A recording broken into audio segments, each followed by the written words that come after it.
first of all, notice that in verse 19, when Christ talks about the transfer of the keys, he talks about it in the future tense. Okay, it's very important. He talks about the transfer of the keys in the future tense.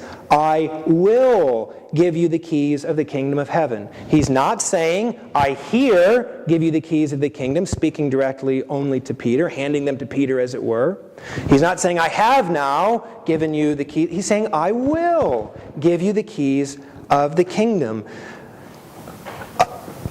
Apparently saying after his resurrection. And why would I say that? Well, Ephesians 4 verse 8, a verse we've looked at many times recently, says, when he ascended on high, he gave gifts to men.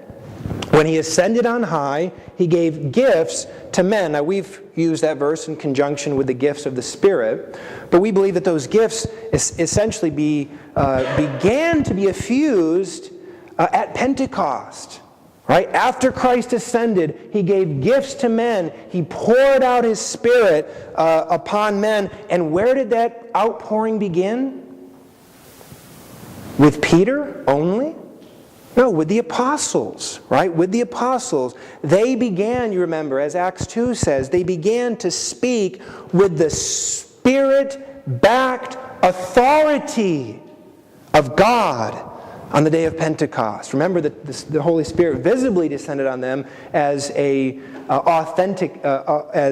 authenticate their words, showing essentially that which they are speaking came from heaven. Right? Where did the tongues of fire come from? Well, they descended from heaven upon the apostles. So the apostles spoke with the authority of God. Peter only? No, all of the apostles. It's a very important point when the